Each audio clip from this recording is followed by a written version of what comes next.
موږ تاسو ویلي وه چې په ټوله ځمکه کې یا په دنیا کې په ټوله دنیا کې تقریبا د 8.7 څخه تر 10 میلیونز پورې ژوندي موجودات چې شوي دي اټکل شوي دي اټکل شوي دي ګورئ چې شوي دي estimated څه معنا یعنې اټکل یې شوی دی. اوس د دې 8.7 څخه تر 10 میلیونه څخه فقط څو پېژندل شوي دي 2.2 چې شوي دي 2.2 میلیونې نووندیانې پېژندل شوي دي دا چې شوي دي پېژندل شوي دي. اوس نو دا 2.2 میلیونه چې ته هر یو جلا جلا یې زده کوې یو هر بیزو یې زده کوې په دا بیزو کې 100 رقم شته ته که دا هر یوه جلا جلا یې زده کوې دا خورا سخته ده که نو موږ به راځو د دې دپاره چې اسانه یې وپېژنو ویش ته به که بندي کوو یې په ګروپونو یې ویشو موږ ولې کسې په ګروپونو ویشلي یو ځکه چې په اسانه مو وپېژنو چې ته اتمه یې د اتم وړتیا لرې ته نهمه یې د نهم وړتیا لرې ته اووم یې د اووم وړتیا لرې دلته یې موږ په دې خاطر باندې ویشو. نو موږ تاسو چې دا ویشو د دې لپاره خپل واحدونه شته یونیکس واحدونه موږ وویل په تېر ساعت کې یاد مو دي دا واحدونه چې دي ګورئ اول واحد چې تر ټولو غټ و هغه څه نومېدی ذاکره تر ټولو غټ واحد نومېدی څوک ډومین نومېدی یعنې موږ تاسو اول د واره ټول موجودات په چا باندې ویشو په ډومین باندې ویشو. د ډومین څخه راوروسته بیا موږ او تاسو یو بل واحد لرو هغه د څه ویل کېږي کینګډم یعنې دا طبقه بندي چې شي دی دویم واحد دی. کله چې دغه کینګډم خلاص شي د دې څخه وروسته بیا یو بل واحد شروع کېږي چې هغه څوک دی فایلم یعنې فایلم باندې بیا موږ تاسو دا ویشو په چا باندې ویشو په فایلم باندې ویشو. کله چې بیا فایلم هم خلاصېږي بیا موږ او تاسو دا ټول موجودات په چا باندې ویشو په کلاس باندې ویشو په څه باندې ویشو په کلاس باندې ویشو کلاس. کله چې بیا کلاس هم خلاص شي بیا موږ تاسو دا په چا باندې ویشو ګورئ ډومین سو کینګډم سو فایلم سو کلاس سو د کلاس څخه راوروسته څوک شروع کېږي order یعنې دا به یو بل واحد دی سمه ده څوک دی order چې کله خلاص شي بیا موږ راځو د order په نورو ګروپو پسې ویشو د order څخه وروسته څوک دی ما دلته یو بل شی مو اضافه کړی دی سب order څه شي سب order کله چې دا سب order هم خلاصېږي له دې وروسته به څوک راځي فیملي به راځي دا فیملي شوه.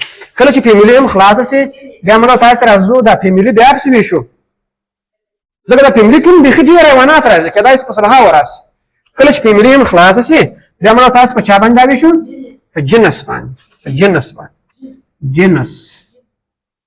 کله چې دغه جنس دا هم چې کېږي خلاصېږي اخر کې څوک راځي سپیشیز باندې سپیشیز یعنې اخر واحد څوک دی سپیشیز. ګورئ دا واحدونه څه معنا لري دا واحدونه دا معنا لري چې موږ تاسو اول د واره ټول موجودات په ډومین ویشو بیا د هر ډومین په کینګډم ویشو بیا د هر کینګډم په فایلم ویشو بیا د هر فایلم په کلاس په order په سب order په فیملي په جنس په سپیشیز. اوس راځو موږ تاسو دغه 2.2 میلیونه په دغو شیانو باندې ویشو. موږ ویلي وه چې دا ګرده ژوندي موجودات په څو ډومینه کې دي په 3 ډومینه کې دي. دا 2.2 میلیونه ټول شیان په څه کې دي په 3 ډومینه کې ویشل شوي دي. دغه 3 ډومینه څه نومېدله یو بکټریا او بل څوک ارکیا یا ارکیا مو ویلی شئ څه شي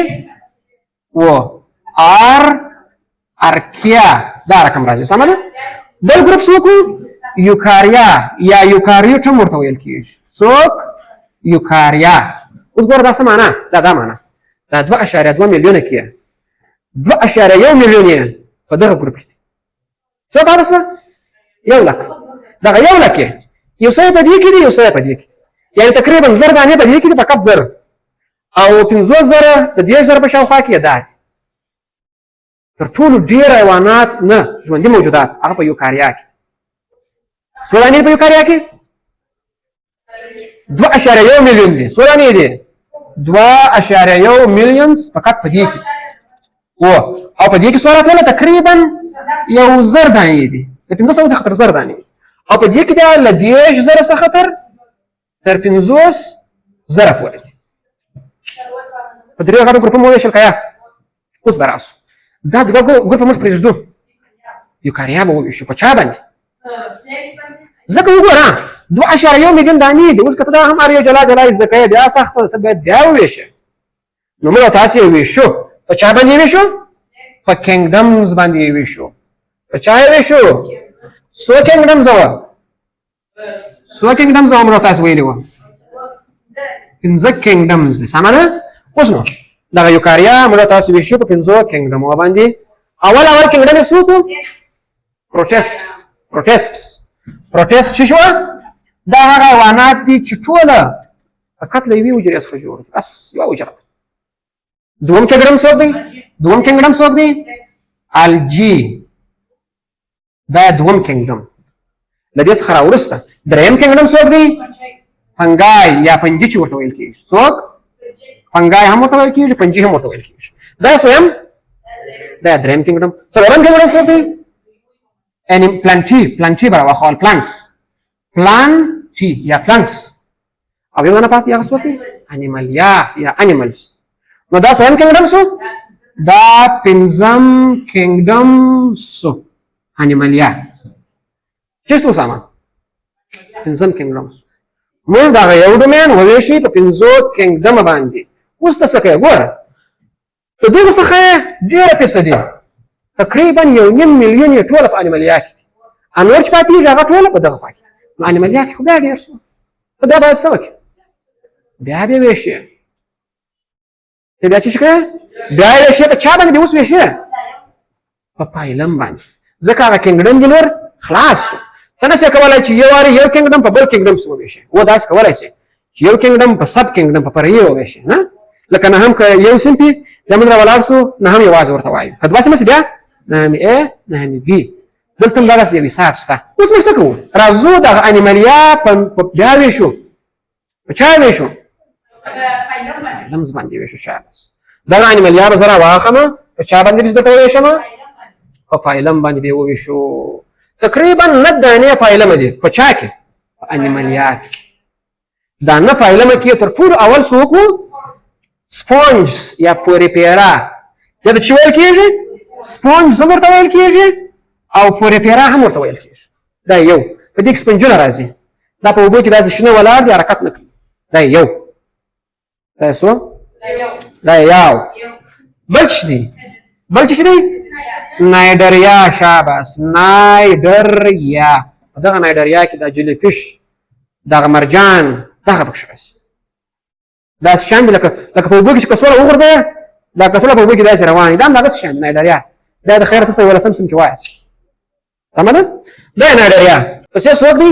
پلاټي هیلمنتس یا پیک چینجان پلن چینجان په انګلیسي کې موږ پلاټ ورمز ورته وایو نو دریم ګروپ څوک شو پلاټي هیلمنتس پلاټي معنا پلن دي هیلمنتس چینجان دا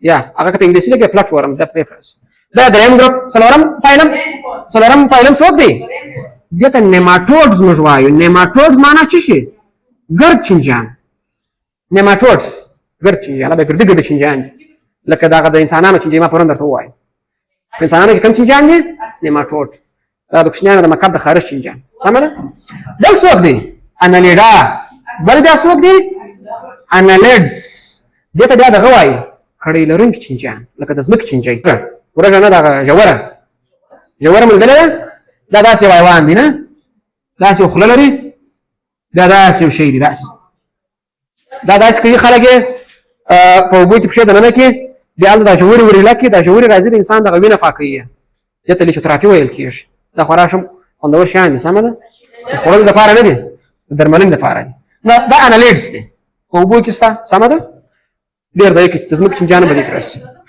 بل بس و دا ګټه کوي بل څوک دی بل فایلم 1 2 3 4 5 شپږم څوک دی ارتروپوډز دی شاباس ارتروپوډز کوم حیوانات دي چې پښې بند ملخ دی غوماشه ده جولاګۍ ده خټک دی لړم دی ګرده پکښې څه پکښې دی و پښې بند بل څه دی بل مولاسکا یا مولاسکس بیا هغه حیوانات دي چې دوی بدن یې پوست لکه د حلزون پیژنې سنیل حلزون په دې ګروپ بل څوک دی بل اکاینو ډرمز دي څو اته سوه یو لا پاته دی اکاینو ډرم کې دغه سمندري ستوری په دې کې راځي او یو دانه چې پاته سو هغه به څوک افرین دا نو هغه دغه دی چې موږ پکښې کورډیټا څوک کورډیټا دا دې وویشئ اوس نو ته ورته راسه ګوره په دغه کورډیټا کې تقریبا 80,000 دانې دي دا نور ټول په دغه کې راځي په دغه کې فقط په دې ګروپ کې 1,000,000 دانې دي فقط په دې کې موږ دا نه ویشو ځکه دا موږ په دې ګروپ کې نه یو موږ به ګروپ کې موږ پکښې موږ په کوم ګروپ کې یو کورډیټا کې نو را به سم کورډیټا به وویشم بیا په چا باندې په کلاسو یوه خبره په یاد لرئ دغه کورډیټا سب پایلاوې هم لري یورو کورډیټا سیپالو کورډیټا او ورټیبراټا دغه ورټیبراټا بیا په کلاسو ویشل شوي زه هغه سب پایلاوې نه لیکم ولې ځکه بیا موضوع ډېره غټېږي نو را به زه په څو وویشو کورډیټا به وویشو کورډیټا په څو کلاسه ویشل شوی و شاباس 15 کلاسه ویشل شوی و 15 کلاسه ویشل شوی سمه ده دغه 15 کلاسونه چې شو اول څوک اول شاباس چې شو فش مایان اکتایس هم دې ته وایي دا چې ویل کېږي اکتایس بل څوک دی پکښې بل امفیبینز ذوحیاتین چې دوه ژوند لري لکه چونګښه محمد لکه چی امفیبینز دا بل په دې کې څوک دی ریپټایلز خزندې مار دی دایناسور دی کربوړی دی سرمشکۍ ده دا ګرده پکښې دی دایناسوران مې وویل هغه هم پکښې دی ریپټایلز دی سمه ده ریپټایلز دا ریپټایل پکښې دی بل څوک دی پکښې کې برډز مرغۍ دی پکښې څوک دی مرغان پکښې دی ګرده مرغان په چا کې دی ولې په کورډیټا کې نه ګورئ ګورئ دا ټول ګروپ هغه حیوانات دي چې د ملا تیر لري کورډیټا هغه حیوانات دي چې دغه د ملا ډوکی نه دا ګرده لري مرغۍ لري که یا مایع لري که یا لري او خزندې لري که یا مارې لري که یا مارې هم لري سمه ده دا یې څلور یو ګروپ پاته سو هغه څوک دی هغه موږ ورته سو میملز څوک میملز یا میملیا معنا څه شي چې لرونکي اوس دا میملیا هم ډېر زیات دی تقریبا د 15,000 شپږ په شاوخوا کې دی موږ اوس راځو میملیا ویشو په چا ذاکر میملیا په چا ویشو په اورډر باندې ویشو دغه کلاس بیا بیرته سب کلاسونه هم لري هغه یې نه لیکم زه درته ډایرکټ راځم چاته اورډرو ته اوس دغه میملیا سره هغه په چا ویشم په اورډرو باندې ویشم اوس راځو هغه اورډرونه چې مې تقریبا 9 دانې اورډر دي څو اورډر دي 9 دانې اورډر ټول وایو 9 دانې اورډر کې اول اورډر به څوک اول اورډر ته موږ تاسو وایو مونوټریماټا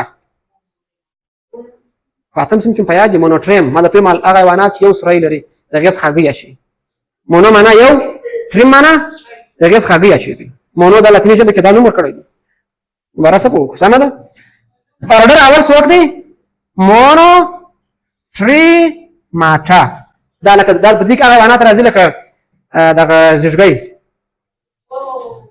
او بل دا زیږګۍ پر کوم بل څه دی دا بل شکون او پلاټیپس دا د یلی پر کوم حیوان دی په اوبو کې ژوند کوي پلنه مشوکه دا سوجدا دا مونوټریم دا غي شي چې لرونکي د خوشي شي هغه شي دا یو بل به دې څوک دی بل مارسوفیالیس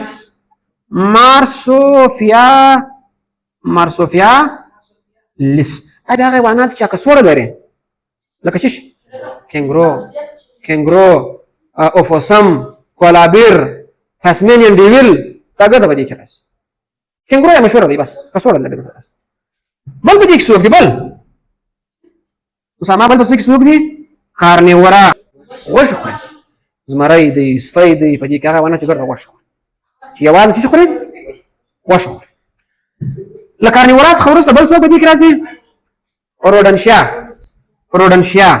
روډنشیا هغه حیوانات دي چې د غاښونو یې خورا تېروي هر وخت د کور شیان پرې کړي موږکان او مږي مایس موږکانو ته وایي راکس مږو ته وایي غټ موږکانو ته وایي دا په دې کې راځي. هغه غټ غټ نه په خاور کې د باندې ژوند کوي. د کوروز خدای باندې غټ غټ راځي. غټ مشکان ته وایي مش سم ده. دا ډول کېږي چیروپټیرا. چیروپټیرا کې کوم حیوانات راځي؟ چیروپټیرا دا دغه حیوانات د اسمان څخه کالبیټس دا به دې کې راځي. شفرک دا په چیروپټیرا کې راځي. بل بیا څوک دی؟ بل بیا سیټاسي دا د هغه تل رنګ دي چې په اوبو کې ژوند کوي لکه ډولفین لکه ویل نهنګ هم تیان لري. تاسو پوهېږئ نهنګ تیان لري دغه مایع چې په اوبو کې او دغه ډولفین هم برسټ لري. خپل چې د چي څخه مړی د برسټ څخه مړی شیدې ورکوي هغې ته دا په دې کې راځي. بل څوک دی؟ بل لګومورفا په لګومورفا کې سویان راځي. دا هم په دې ګروپ کې دي. څو شوه؟ 1 2 3 4 5 6 اوه یو دانه لا پاس دی. هغه چا ګروپ دی؟ د ازموستسو ګروپ ته څه ویل کېږي؟ څه ورته ویل کېږي؟ ازموستسو ګروپ ته ویل کېږي پرایمیټس. څوک؟ پرایمیټس په دې کې راځي. پرایمیټس کې انسانان راځي. ال اس پاتې دی. هغه څوک دی؟ سیرینیا څوک دی؟ دا بیا دلته نظر یې بل دانه سیرینیا او دا اخیر دانه څوک و؟ پرایمیټس. دا اوس نه دانې پراس وکړه. اوس راځو پرایمیټس په چا ویشو؟ په سب آرډر باندې ویشو. مخکې له دې چې فامیلي ته ولاړ شو چاته شو؟ یعنې فرعي آرډر باندې. دغه پرایمیټس موږ په 2 سب آرډرو ویشو. ولې ویشو؟ ځکه چې دقت مو کړی دی. د خطر ویشو دلته دوی په یو خاصیت کې فرق سره کوي. یو ته لرونکي داسې دی دا پزه یې هر وخت وچوي. یو ته لرونکي داسې دی پزه یې هر وخت شي لنده وي. څه ورته ویل کېږي دې ته؟ هغه چې پزه یې لنده وي هغه دغه ویل کېږي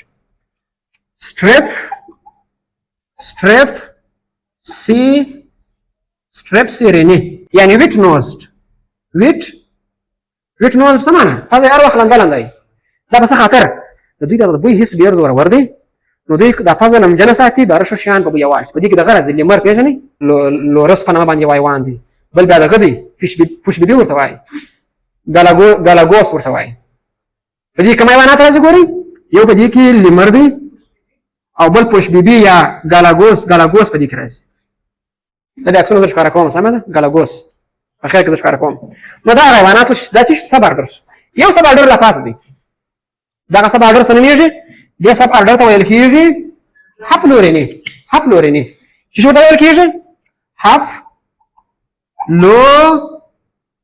هپلوریني. دا بیا کوم حیوانات دي چې پزه یې څه شي وچ یعنې ډرای نوزډ دي. په دې کې څوک راځي؟ مړ او تسي او بیزوګان پکښې راځي. پزه هم هر وخت وچ وي. زموږ پزه چې شي هر وخت وچ. په دې کې نو مړ او تاسې راځو او بیزوګان راځو. اوس به راسو دغه سب آرډر په چا باندې وویشو؟ په فیملیانو باندې به وویشو. محمد په چا باندې وویشو؟ په کورنیو باندې به وویشو. کوم به وویشو؟ دا ښایي ځکه دا موږ په دې کې یو. نو رارسو دا به وویشو په چا باندې؟ په فامیلیانو باندې په کورنیو باندې به وویشو. اوس شاباس کورنۍ تقریبا له 9 څخه تر 29 دانې کورنۍ دي. خو موږ او تاسې یې فقط یو 8 داسې شاوخوا یې راخو. څو دانې راخو؟ داسې. نو رارسو یوه دانه کورنۍ ده دغه ورته ویل کېږي چارسیډي. محمد چې ورته ویل کېږي اوله کورنۍ ده چارسیډي کورنۍ. په دې کې دغه ټارسیز حیوانات راځي. ټارسیز پیدا دي بیا زه عکس ښکاره کوم. ټارسیز ټوله په دې کې راځي. پښتو کې نومان ګورئ نشته چې درته واخلم. ما ډېر کوښښ وکړ چې پیدا یې کړم پیدا نه شو. ټارسیز. بل په دې کې څوک دی؟ د سی بی ډي حیوانات. څوک؟ سی بی ډي. په دا سی بی ډي کې دا دغه راځي مشخورما په کومو کې راځي؟ سکویرل چې ورته وایي هغه په دې کې راځي. سمه ده؟ بل دانه دا څوک دی؟ کال ایټ ریچ ای ډي. کال ایټ ریچ ای ډي دا بله کورنۍ. دا به څنګه تاسو په یادوئ؟ داسې کال زنګ ورته ووهه. ایټ ودغه ته ریچ دی خان دی. کال ایټ ریچ ای ډي. بل د اټلیډي کورنۍ کې بیا ځینې بیزوګان راځي چې هاولر مونکیز هم ورته ویل کېږي او سپایډر مونکیز ځینې بیزوګان هغه هم په دې کورنۍ کې راځي. دې کورنۍ ته بیا ویل کېږي سیرکوپیتسایډي کورنۍ. په دې کې بیا هم ځینې نور حیوانات هم دغه څخه شته، دغه سب آرډر څخه شته. له دې څخه وروسته په دې کې ځینې نورې کورنیانې هم شته. دغو کورنیانو ته نور به چې ویل کېږي. یوه کورنۍ له دغو څخه ده هایلوباټیډي کورنۍ. هایلوباټیډي کورنۍ یوه بله کورنۍ ده چې هغه هم په دغه هاپلورني آرډر کې شامل دي. له دغه څخه وروسته یو بله کورنۍ هم شته، همدغه اخرنۍ کورنۍ. نو هغه کورنۍ ته په کوم کې چې انسان شامل دی. انسان په کوم کورنۍ کې شامل دی؟ په هومونیډي کورنۍ کې. هومونیډي کورنۍ هغه دی چې هیومن یا انسان په دې کې شته. اوس نو موږ تاسو راځو دغه د هومونیډي فامیلي یا کورنۍ ویشو په چا باندې؟ په جنس باندې ویشو. یعنی دغه انسانان چې په کوم ګروپ کې دي له دې سره سره په دې کې نور جنسونه هم شته د طبقه بندۍ په اساس باندې. دا څوک دی؟ له دغو څخه یو جنس دی، هغه ته ویل کېږي پین. په دغه پین کې شمپانزي چې ورته ویل کېږي، شمپانزي دا په دې کې راځي. او همدارنګه له دې څخه وروسته بیا په دې کې ګوریلا په دې کې راځي. ګوریلا چې بیزوګان دي، ګوریلا جنس. له دې څخه وروسته بیا یو بل دا نام په دې کې راځي چې هغه ته ویل کېږي فونګو. په دې کې ځینې بیزوګان دي، مختلف بیزوګان دا په دې کې راځي. او بالاخره په اخر جنس کې په کوم کې چې انسان خپله شامل دی، هغه جنس بیا څه نومیږي؟ هغه ته ویل کېږي هومو. اوس دغه د هومو جنس په کوم کې چې انسان ده، دغه جنس موږ تاسو راځو اوس په چا باندې ویشو؟ په سپیشیز باندې ویشو، یعنی په نوع باندې ویشو. په دغه جنس کې بیا نور سپیشیز شته، تقریبا د 14 په شاوخوا کې نوعې دي چې له دوه څخه موږ تاسو فقط څه باندې ولیکو. دغه هومو بیا ویشل شوی دی په چا باندې؟ په سپیشیز باندې پسې ویشل شوی دی. په چا باندې؟ سپیشیز باندې. مثال په ډول باندې له دغه سپیشیز څخه یو دانه دی نینډرتلز. دا یو جنس دی. په دې کې دا د انسانانو په رقم باندې یو رقم ساختمان لري، دا په دې کې راځي. له دې څخه وروسته بیا یو بل هم پکښې دی چې هغه ته ویل کېږي نالیډي جنس. نو هومو نینډرتلز، هومو نالیډي. او همدارنګه په دې کې بیا یو بل دانه دی د هابیلیس په نامه. دا هم د بیزوګانو ته ورته د انسان ته هم یو څه ورته دی، دغه جنس په دې کې راځي. او همدارنګه له دې څخه وروسته بیا یو بل شی هم پکښې دی چې هغه ته بیا اریکټس ویل کېږي. هومو اریکټس د دې نوم بیا. له دې څخه وروسته بیا ځینې نور هم پکښې دي چې هغه ته بیا ویل کېږي فلوروسینسس په نوم باندې ځینې حیوانات دي، دا هم په دې کې راځي. او همدارنګه له دې څخه وروسته بیا د لونګي په نوم باندې جنس یا سپیشیز هم په دې کې شته. بالاخره اخري کوم جنس دی؟ د سیپینز جنس دی. سیپینز نو خپله د انسانانو چې شو جنس شو. نو انسان په کوم ځای کې راځي؟ په دغه هومو کې راځي جنس، او سپیشیز څوک دی؟ سیپینز. نو د دوه ګونې نوم ایښودنې په اساس باندې د انسان علمي نوم هومو سیپینز په دې خاطر باندې دا د ژوندیو موجوداتو طبقه بندي شوه. اوس که تاسو راځئ انسان طبقه بندي کوئ، مثلا یو څوک راته ووایي چې انسان په کوم کلاس کې دی، په کوم آرډر کې دی، په څه کې دی، ته به داسې ورته وایې چې انسان د یوکاریا په ډومین کې دی، د انیمالیا په کینګډم کې دی، د کورډیټا په فایلم کې دی، او همدارنګه د پرایمیټس په آرډر کې دی، او همدارنګه د هاپلوریني په سب آرډر کې دی، او همداسې د هومونیډي په فامیلي یا کورنۍ کې دی، د هومو په جنس کې دی، او د سیپینز خپله د سپیشیز یا اوسني انسانان دي. اوس دغه دلته کوم نور انسانانو سره چې کوم نور نوي شته، دا داسې ویل کېږي چې دا میلیوناو کلونه، ځینې 50,000 کاله پخوا، ځینې 80,000 کاله پخوا، مختلف په دې کې دوی شته. اوس د دغو څخه تر ټولو پخوانی چې دی هغه ته هابیلیس ویل کېږي. دا ټولو پخوا چې ژوند کوي هغه د هابیلیس تقریبا 2 میلیونه کاله پخوا. او له دې څخه راوروسته چې تر ټولو نوی دی هغه بیا کوم یو دی؟ هغه بیا د لونګي او فلورسینس په نوم باندې ځینې سپیشیز یا نوي دي چې دا بیا تر ټولو راوروسته بیا دوی بیا ورک شوي دي. خو دغه ټول شیان چې دغه انسانانو ته ورته ځینې موجودات وه دا ورک دي. فقط دغه هوموسیپینز د ساینس له نظره وایي دغه یو څه، دا نور ټول فقط یو نظریه ده. او یوه ګټه یې دا کړې ده چې ژوندي موجودات یې داسې ویشلي دي تر څو موږ او تاسې په اساني سره وپېژنو. نو په راتلونکي سال کې موږ او تاسې بیا په دې باندې بحث کوو چې څنګه موږ او تاسې انسان طبقه بندي کړو، څنګه نبات طبقه بندي کړو، او څنګه یو حیوان طبقه بندي کړو.